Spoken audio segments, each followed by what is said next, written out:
Buenos días, hermanos, que Señor me bendiga. Emocionado por el Día de las Madres. Tengo una fecha muy importante. O sea, desde pequeño nací en una iglesia cristiana y cada año era una celebración para el Día de las Madres, y eso me enseñó una cultura de celebrar el Día de las Madres. De verdad que es importante. Y no porque mi mamá esté lejos, no dejo de celebrarlo.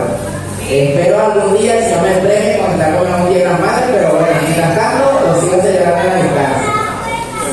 Y bueno, vamos a orar por los niños y para empezar.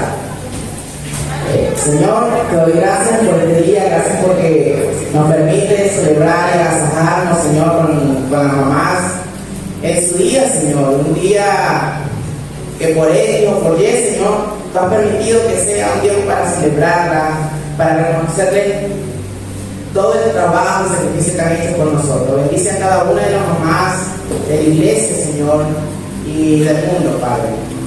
Señor, oro por los niños para que tú los ayudes, Señor, que des conocimiento de tu palabra y amor por ti, Padre Santo. Que desde temprano escuchen y entiendan el Evangelio, Padre. Oro también por el día de hoy, por la prédica, Señor, y por el privilegio que me das de compartir de tu palabra en la iglesia, Señor.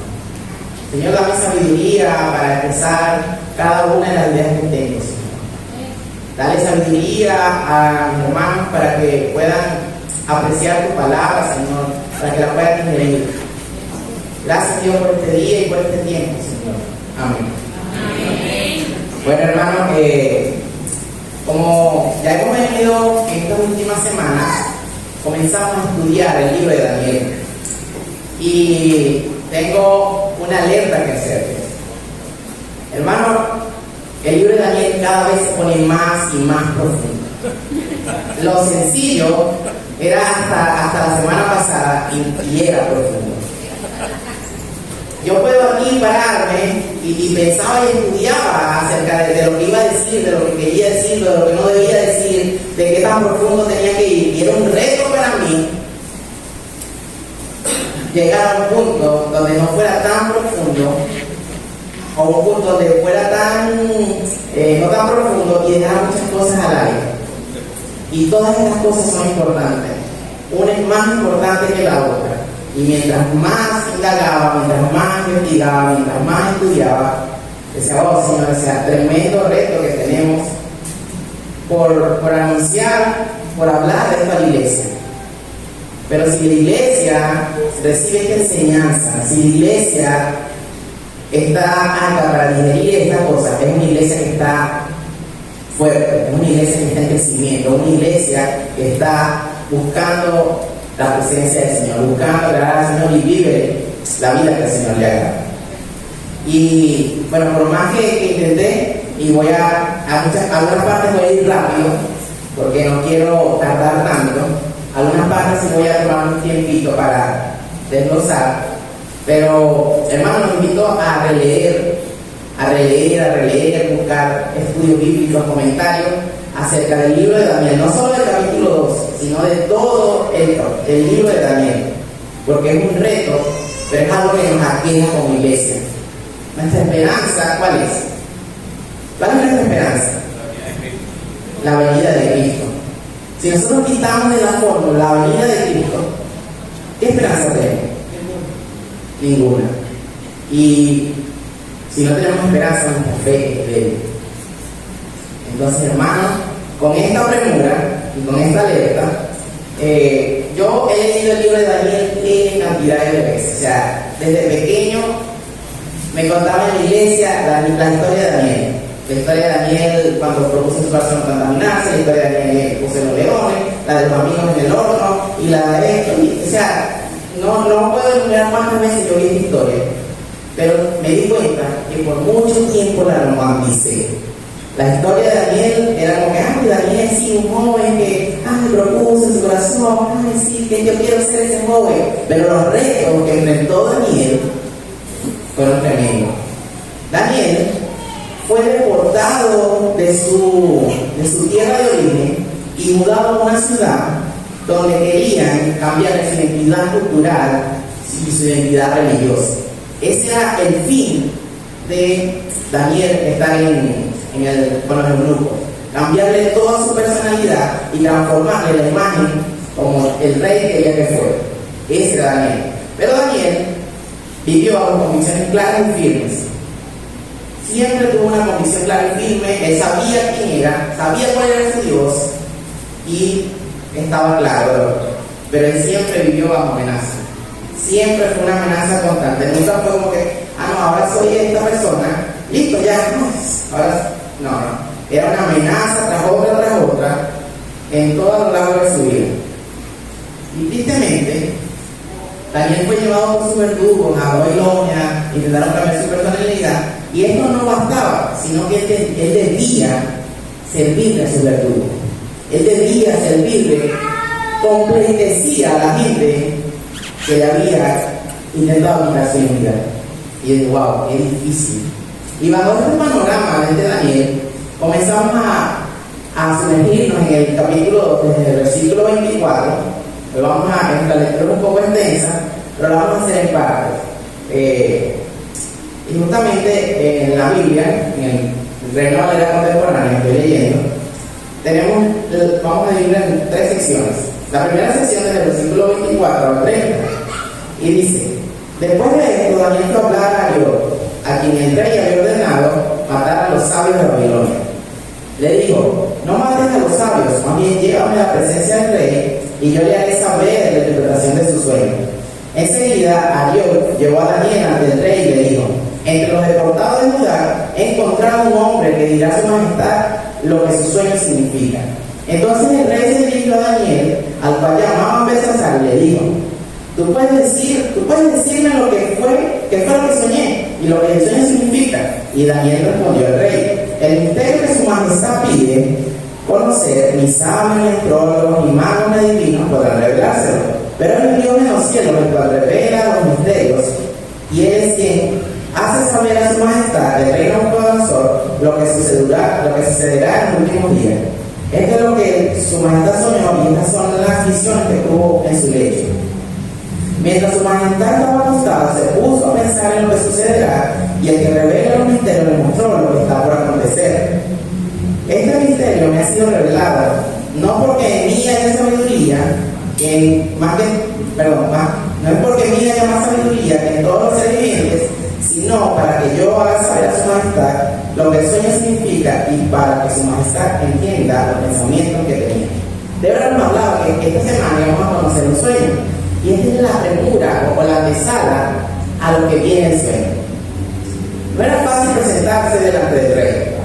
Presentarte delante del rey podía costarte la vida. Era la persona más importante de un imperio. Era el monarca. Los sirvientes para él eran como un objeto que podía ser desechado. Este ejemplo lo vemos en la vida de Esther, cuando Esther, siendo la esposa del rey, su vida, al acercarse a él, si él extendía el cetro, podía morir. Este mismo sistema es lo que... Este mismo sistema es el peligro que presentaba Daniel, pero él era mucho menor porque él era un siervo. Él era un siervo, y un siervo que tenía una sentencia, que era la muerte. Arioc, el verdugo principal del imperio babilónico, él salió con una sola orden: ve y mata a todos los sabios de Babilonia. No puede quedar ninguno. La orden era explícita, era ve y mata. Arioc era el principal verdugo, lo repito, de Babilonia. Y cuando vamos leyendo aquí en esta porción, llega y Arioc, Daniel le dice, como vimos la semana pasada: mira, no nos debemos agarrar y ver si puedo mostrar el sueño al rey e interpretarlo. Y ahora vamos a Daniel yendo a Arioc a decirle: mira, ya puedo interpretar el sueño.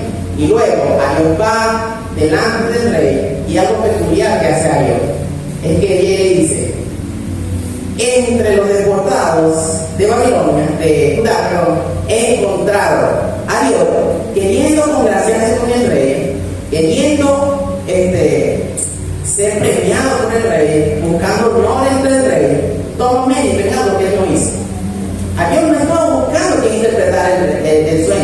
ellos estaban buscando era matar a los sabios. Y llegó a Daniel, me imagino, llegó a Daniel, mira, vengo a matarte, chamo. Ese es lo que estaba haciendo Ariel.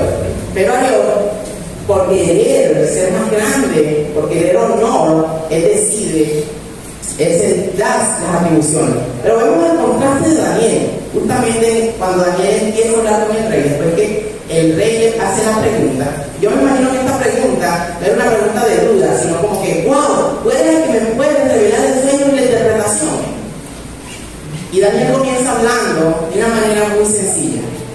Daniel comienza a decirle, yo voy a decirte lo que es, pero no es porque yo pueda, no es por lo que hay en mí, sino porque el Dios del cielo, quien es el que revela las cosas, me lo ha revelado.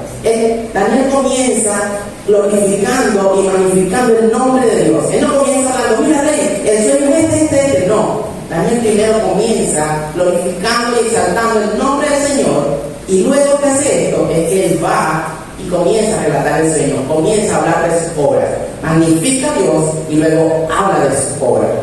Y en contraparte, Daniel no buscaba gloria terrenal.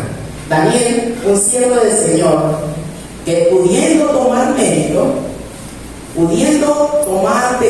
teniendo de qué tomar mérito, él decide no, yo no voy a agradar a un hombre, yo voy a exaltar al Dios, al que me dio una identidad y al que por su mano y por su gloria y por su magnificencia, porque él es quien revela las cosas, me ha dado a entender este misterio. Daniel simplemente deposita toda confianza en Dios.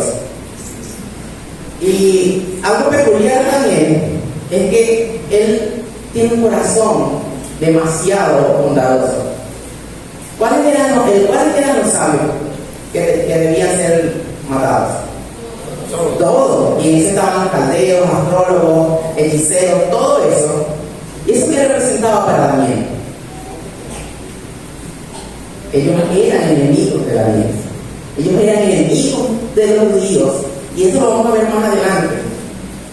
Pero esta clase de personas, por amor y por obediencia al Señor y por obediencia a la ley que Dios le había dejado por Moisés al pueblo de Israel, Daniel le dice, no mates a los sabios. Él no dice, no mates a mis amigos y a mí. Él con un corazón lleno de la gracia del Señor dice, no mates a los sabios. Daniel podía vengarse de sus enemigos y ahorrarse muchos problemas que vendrían más adelante. Pero Daniel no lo hizo. Daniel decidió mostrar la gracia y amar a sus enemigos, que fue algo, como lo repito, lo dejó Moisés, y es algo que defendió nuestro Señor Jesucristo. Entonces, nuestro Señor Jesucristo dijo, ama a tus enemigos, no pagues mal por mal. Lo que era la ley de oro, o la de ojo por ojo, diente por diente, eso ya no. Ama a tus enemigos, nos manda el Señor. Y esa es la ley que defiende el Señor, y aquí lo hemos demostrado en Daniel. Y cuando pensaba esto, decía, wow, o sea, Señor, que duro es ver cómo tus verdugos están ahí y cómo tú nos mandas a amarlos. Teniendo por así decirlo, como una decisión, acabar con los enemigos, tú decides amarlos y no condenarlos a la muerte. Y es algo que me impresiona de Daniel. Ahora, como él quería tomarse la gloria, él cuando dice de los exiliados del pueblo de Judá, él sin querer, sin saber, él estaba glorificando el nombre del Señor. Porque ¿quién es el pueblo de Judá? Es el pueblo escogido por Dios. Un pueblo insignificante, quizás inferior, quizás un pueblo destruido, que estaba casi borrado su identidad. Ese pueblo era el pueblo del Señor, y era de ese pueblo la persona a quien Dios escogió para revelar el misterio que el rey estaba teniendo. Y en estas palabras de Dios, de los pueblos de Judá encontrados, o sea, en esa parte de los pueblos, él estaba magnificando a Dios de una u otra manera, porque nada escapa de la mano del Señor. Y es impresionante. Ahora, Daniel, o sea, la respuesta de Daniel puede ser desalentadora, ya que el contenido del sueño, la interpretación, no era nada fácil. Daniel no solo le recuerda al rey el sueño y le dice la interpretación, sino que él le dice al rey incluso cómo estaba cuando tenía la visión. ¿Quién puede hacer eso? Solo Dios es quien puede revelar a una persona toda la inmensidad del mundo. Solo Dios. Porque los astrólogos quizás por hechizo, por como sea, podrían tener destellos de lo que había pasado, pero no iban a decirlo tan exacto como le estaba diciendo Daniel, porque Daniel tenía al Dios de Dios. Ahora, explícito en el testimonio de Daniel está la superioridad de la sabiduría de Dios. Dios es superior a todos los dioses adorados por la cultura babilónica y todo su imperio. El imperio babilónico era un imperio grande que abarcaba muchas culturas, pero sobre todas esas culturas y sobre todos esos dioses hay un Dios que es superior, un Dios que es el Señor de señores y el Rey de reyes.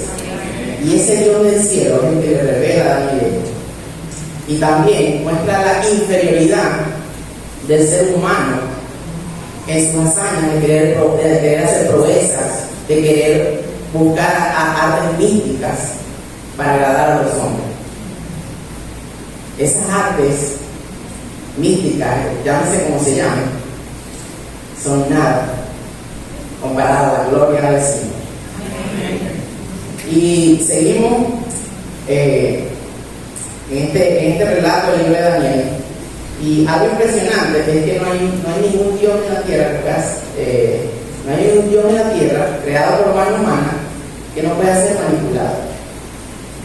Los caldeos, cuando se refieren al sueño, llegan y dicen, pero se reino, esto no nos abarca a nosotros, esto no es para nosotros, eso es para dioses que moran fuera de los humanos. Y con esta afirmación estaban diciendo que sus dioses solo tenían un límite, solo tenían hasta un punto de llegada, que es hasta donde Dios lo permite. Satanás y sus demonios pueden imitar o hacer las obras del Señor, pero hasta el punto que el Señor les permite. Más allá de eso, ellos no pueden hacer nada, ellos están vencidos y ellos tienen que obedecer al Señor. Ellos no tienen opción y pueden intentar hacer cualquier cosa, pero sus obras llegan hasta donde Dios lo permite. Más allá de eso, hermano, no pueden hacer. Más allá de eso, es nada. Y después, para terminar esta parte, ya Daniel comienza a hablar al rey, y con todas estas cosas que Daniel habla, él hace cambiar de parecer al rey. Ya el castigo, que era la muerte de los sabios, ya estaba siendo derogado, porque había alguien de la tribu de Judá, de los exiliados de Judá, que podía dar al rey a entender este sueño y la interpretación. Daniel confirmó al rey su opinión de que el sueño era una gran consecuencia y una referencia a un asunto que iba a acontecer en el futuro. ¿Por qué? Porque Dios es quien revela los misterios del futuro a la persona. Ese es el Dios que tenemos nosotros, y es el Dios que estuvo con Daniel, es el Dios que estuvo en los tiempos de Jesús, es el Dios que está con nosotros ahora, y es el que estará en el futuro. Y seguimos el relato, hermanos, para no hacerlo más largo. Puedo pasar y seguir comentando detalles impresionantes de esta parte. Vamos ahora a leer desde el versículo 31 al 35. Y dice: Su majestad veía una gran imagen. Esta imagen era muy grande y su esplendor era impresionante. Estaba de pie ante su majestad y tenía un aspecto terrible.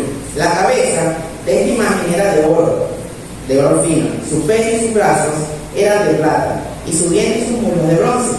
Sus piernas eran de hierro y sus pies eran en parte de hierro y en parte de barro cocido.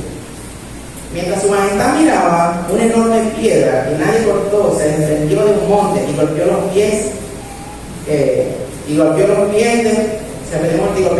hierro y de barro cocido de la imagen y los hizo pedazos. Entonces se hicieron también pedazos el hierro, el barro cocido, el bronce, la plata y el oro, hasta hacerse como el polvo del río que se mueve en el verano, y el viento se los llevó sin dejar menor rastro. En cambio, la piedra que golpeó a la imagen se convirtió en un gran monte que llenó toda la tierra.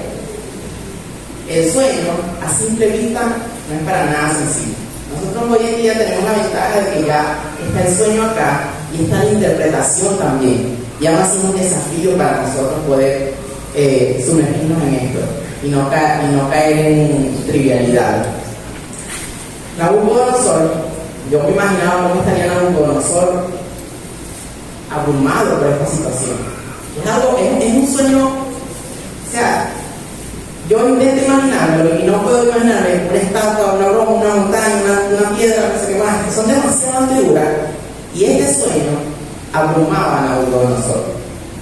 Era algo que lo impactaba por lo sorprendente que era. Había una estatua colosal, deslumbrante, llena de metales, hecha de metales preciosos. Bueno, lo que veo, hecha de metales y otras cosas. Y estaba ahí de repente, una piedra cae de no sé dónde, porque dice no cortada con manos humanas, cae y esa piedra derrumba la estatua y de repente esa tierra se transforma en algo majestuoso. Imagínense ese cuadro. Yo digo, wow, es demasiado impresionante. La imponente de la estatua en el sueño del rey se debió tanto a su extraordinario tamaño como a su deslumbrante brillo. La imagen se trataba de una imagen enorme y espectacular de diferentes materiales: el oro, la plata, el bronce, el hierro, y parte de hierro y parte de barro. Ahora, si vemos esta imagen, que ahí la tenemos, esa fue la más parecida que yo después soñé con ella. Pero esta es la más parecida que yo vi, digo, debe ser así. Si no, se parece igualita. Pero vemos esta imagen. Ahora en el sueño, Nabucodonosor quizá vio algo similar a esto, o no. Pero esta imagen tiene algo peculiar. Exacto.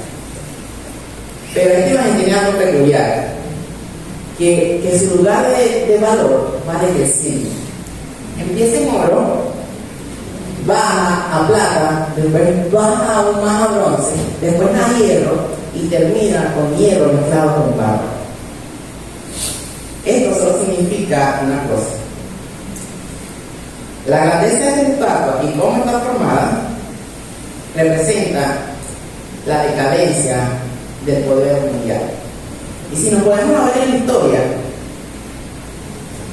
va decayendo y decayendo y decayendo, y los poderes mundiales van decayendo y decayendo y decayendo.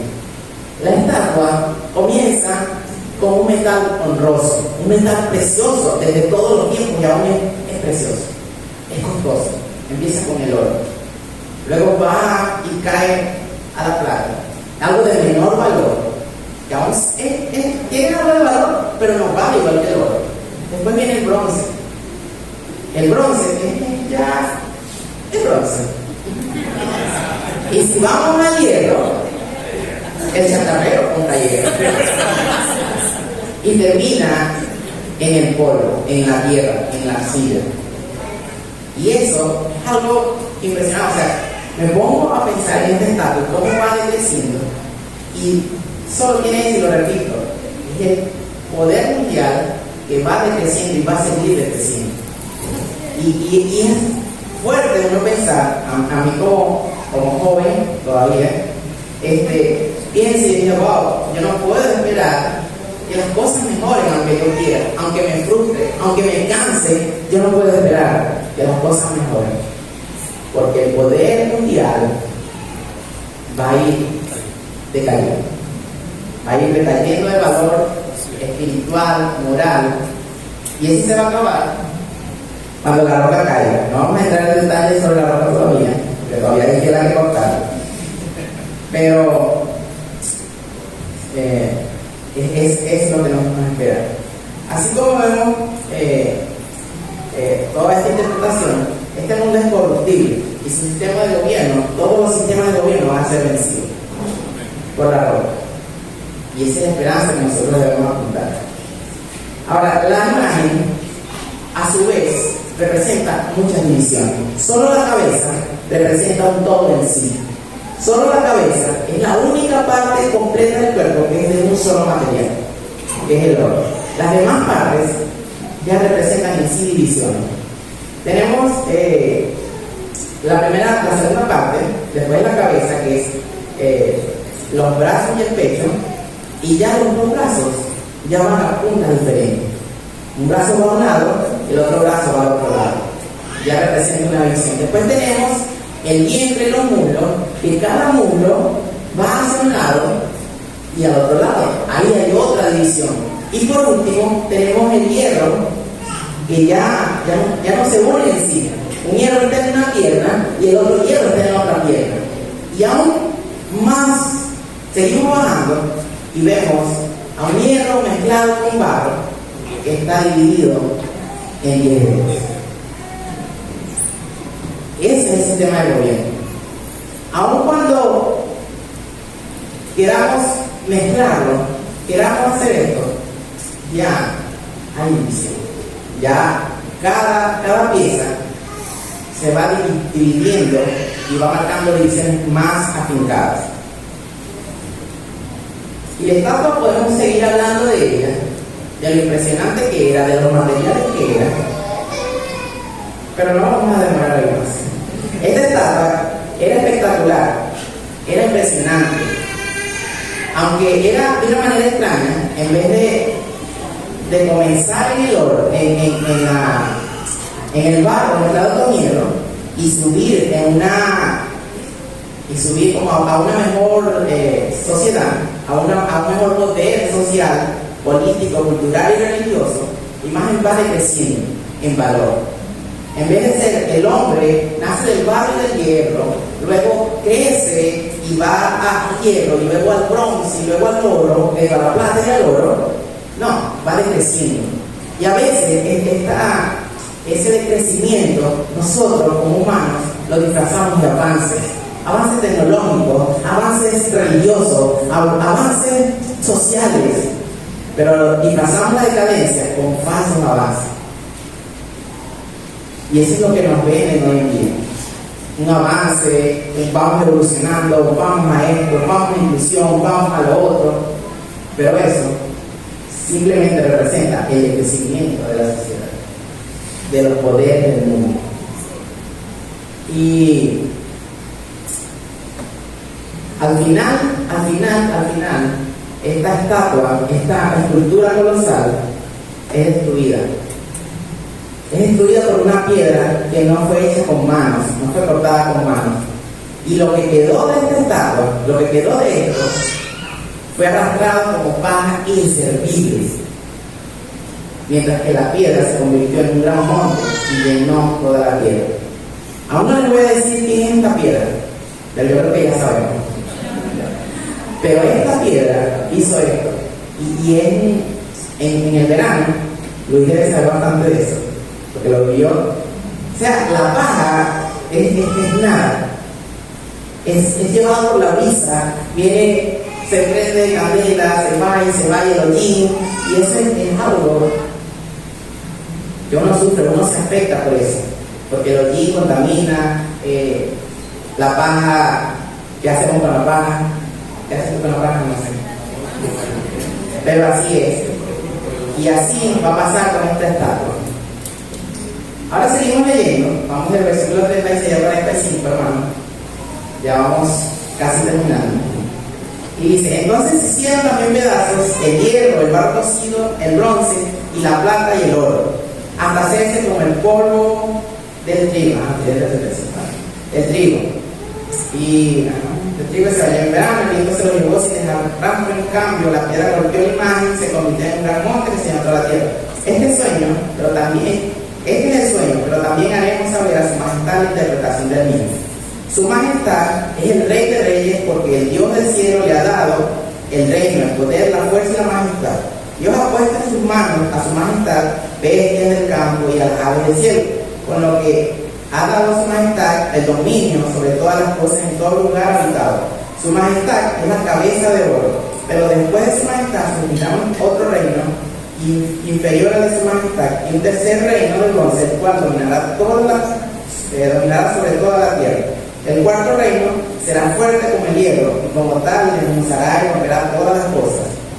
Los pies y los dedos de su majestad, que su majestad vio, y que eran en parte de barro cocido y en parte de hierro, serán un reino dividido, que tendrá algo de la fuerza del hierro, y tal como su majestad lo vio, el hierro mezclado con el barro cocido. Y como los dedos de los pies eran en parte hierro y en parte barro cocido, ese reino será en parte fuerte y en parte frágil. Y así como su majestad vio el hierro mezclado con el barro, esos reinos se mezclarán por medio de alianzas humanas, pero no se fundirán el uno con el otro, así como el hierro no puede mezclarse con el barro. En los días de estos reinos, el Dios del cielo hará que surja un reino que jamás será destruido, ni entregado a otro pueblo, sino que desmenuzará y consumirá a todos estos reinos, aunque él permanecerá para siempre. Tal y como su majestad vio que del monte se desprendió una piedra sin que nadie la cortara, la cual desmenuzó el oro, el bronce, el barro, la plata y el oro, el gran Dios ha mostrado a su majestad lo que sucederá en el futuro. Este sueño es verdadero y fiel su interpretación. ¡Wow! ¡Qué cuadro! Ya vimos lo que fue el sueño y ahora vamos a la interpretación. Hermano, y por la bondad del Señor, me tocó dar la introducción a la escena literaria de todo este libro. Todo este libro, de aquí en adelante, ahora va a apuntar a un nuevo reino, a un reino representado por la roca, que cayó del cielo, no cortado por manos humanas, y se hizo un gran reino que llenó toda la tierra, no parte de la tierra, no alguna por allá, todo. Y esto nos habla de plenitud.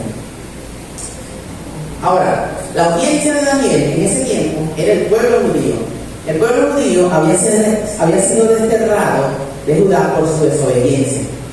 El pueblo de Israel fue tras ídolos y eso lo llevó a ser deportado, a ser desechado por Dios. Pero Dios le hizo una promesa, que Él los llamaría. Y la audiencia de Daniel de ese entonces, este mensaje les trae esperanza. Les dice: yo soy Dios y yo no fallo. Mis promesas se cumplen sí o sí y te voy a buscar. Ese es lo principal que Daniel quiere decirle a la audiencia de ese entonces. Esta información que de este reino iba a acabar, de que esto iba a suceder, les recordaba al pueblo de Israel las promesas del Señor. Cuando Salomón fundó el templo, Salomón llegó y dijo: si te desobedecemos por causa de idolatría y tal, si oramos a ti, clamamos a ti en dirección de este templo, tú nos escucharás y tú nos oirás y nos perdonarás nuestros pecados. Esta es la promesa que Daniel estaba recordando al pueblo judío. Si se arrepentían, iban a ser escuchados por el Señor, y estaban siendo escuchados por el Señor en este tiempo. Daniel primero reportó acertadamente el contenido del sueño al rey. Esto le dio a Daniel credibilidad de lo que ahora iba a decir. Esta sabiduría no es por nada. Daniel fue encontrado más sabio que los demás. Daniel le relata detalle al rey lo que pasaba por su mente, lo que estaba sucediendo en el sueño. Y ahora, este hecho le da credibilidad acerca de la interpretación. No hay menor duda, o nosotros tuvo menor duda, que lo que venía ahora, la interpretación, era palabra de Dios. La estatua representa 4 reinos, y claramente Daniel lo dice. La estatua representa esto, como ya lo leímos. Y el primer reino, él lo dice claramente. El primer reino, la cabeza de oro, eres tú, rey. Cuando vemos, les dije que la cabeza representaba un todo. Era la única parte del cuerpo que estaba hecha de un solo material. Y eso es porque el reino de Nabucodonosor era una monarquía absoluta. El reino de Nabucodonosor, él era el líder nato, el líder supremo del imperio. No había otro como él. Él era el rey y ya. Era una monarquía en todo su esplendor. Después de este reino, venían otros tres reinos, cada uno que se representaba por materiales diferentes. Pero estos reinos venían en decadencia, como ya lo repetí. La estatua viene en decadencia y estos reinos también vienen en decadencia. Y después de estos reinos, el último reino, que va a venir no por manos humanas, ese no va a tener sucesión humana, sino que va a ser un reino del Dios del cielo. Y hasta ese reino es que vamos a comenzar a apuntar desde ahora. El reino de Nabucodonosor estaba ligado al oro porque era una monarquía y, sin embargo, aunque era una monarquía y era un gobierno absoluto, no era el gobierno ideal de Dios, porque Nabucodonosor no era el hombre ideal deseado por Dios. Aunque era una monarquía y era un gobierno ideal, por así decirlo, no era el gobierno ideal que Dios quería establecer aquí en la tierra. Este sueño, sin duda, es un sueño profético que fue cumplido claramente en la historia, alguna parte de él. Hasta cierto punto nosotros hemos experimentado el cumplimiento de este sueño. Los tres reinos después de Nabucodonosor fueron el Medo-Persa, el reino de Grecia y el reino de Roma. Y vemos en la historia, comenzamos a estudiar un poco de historia mundial y vemos que estos reinos se parecen a los metales reflejados en la estatua. El gobierno que le sucedió al reino de Nabucodonosor fue el Medo-Persa. El imperio Medo-Persa era una autocracia absoluta, donde los nobles eran tan importantes como el rey, pero no ostentaban el título de rey. Y por eso se ve la división en estatua. Ya no es un solo en absoluto, sino que ya hay divisiones. Los imperios que le sucedieron progresivamente fueron menores. Estos fueron mayores en territorio que el de Babilonia, pero ninguno tuvo un poder tan centralizado como el de Babilonia. Persia fue una oligarquía monárquica. Y todo esto, aunque fue una oligarquía monárquica, los nobles tenían poder e influencia en el reino. Ahora Grecia, que parece de bronce, viene indicado por un valor menor, aunque este reino es el que se habla que conquistaría toda la tierra, no habla de todo el mundo, sino toda la tierra conocida de esa época. Su sistema de gobierno era un poder ejercido por la clase noble privilegiada y era por herencia. Y ahí comenzaba a rebajarse. Y por último tenemos el Imperio Romano, que era un imperio democrático. No por menos tenemos hoy el derecho romano, la institución romana, no sé qué más. Ese imperio nos dejó como principios sobre el derecho, por así decirlo. Pero este reino romano fue representado por el hierro, porque aunque tenían esto, era democrático y era fuerte como el hierro. Ahora, el tercer reino, que es el reino griego, esto lo hizo Alejandro Magno, quien conquistó o tuvo la extensión de reino más grande de todos estos reyes que estamos hablando. El imperio babilónico reinó 66 años, el Medo-Persa 208 años, el griego 185 y el imperio romano permaneció por más de 500 años.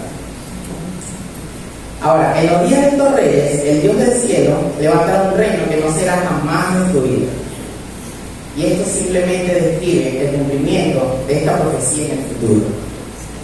Todos estos reinos que he mencionado han tenido una fecha de inicio y han tenido una fecha de fin. Cada uno de ellos. Y a lo largo de la historia se han levantado también personas que han querido establecer un gobierno mundial. Tenemos Stalin, Hitler, los hunos, el Islam, Napoleón, y para de contar, tenemos personas que han querido establecer un gobierno mundial. Pero desde la caída del Imperio Romano, ninguno ha podido formalizar un imperio que domine al mundo, igual como lo dominó el Imperio Romano. Ahora, cuando pensamos en esto, en el futuro se levantará un imperio comparado con el de Roma, que establecerá un gobierno mundial. Y este imperio se puede reflejar con los pies, en parte hierro y en parte barro cocido. Ese imperio final se mostrará al mundo con la fuerza del hierro, con la dureza del hierro, pero su esencia no es más que la arcilla. Y la arcilla es algo endeble, es algo delicado. Y él dará, o aparentará ser fuerte como el hierro, como lo fue Roma en su esencia. Pero su verdadera esencia, su verdadera vida, su verdadera corazón de ese imperio será la arcilla. Y justamente en este contexto va a venir una roca, no cortada con manos humanas, que va a caer y va a desmenuzar esta estatua, va a destruir este imperio, este último imperio mundial, lo va a destruir, y ese imperio se va a volver nada, se va a volver polvo y será arrastrado. Y esta roca se convertirá en un reino, el reino del Dios del cielo, y llenará todo. Hermanos, y esta es la esperanza que tenemos. La decadencia moral va a seguir, pero Dios va a establecer su reino. Y ahora esta roca no es nada más y nada menos que Jesús. A lo largo de toda la Biblia tenemos referencias que nos hablan de Jesús como roca. Él es la roca eterna, Él es la roca de mi salvación, Él es el fundamento. Y esta roca va a ser el Rey de Reyes y el Señor de Señores, que establecerá su reino en la tierra. Un reino que no va a tener origen humano, un reino que no va a ser quebrantable, un reino que va a ser inquebrantable, un reino que va a ser glorioso, un reino que va a ser poderoso, y va a destruir todos los sistemas sociales y políticos que van en decadencia, y va a dar un gobierno nuevo, un gobierno de honra. Y no es por menos que la Biblia nos dice que no hagamos riqueza en este mundo, sino allá, donde nada las puede corromper. Y ese es el reino que el Señor nos está ofreciendo hoy. Ahora nosotros tenemos una decisión. La palabra nos tiene que dar.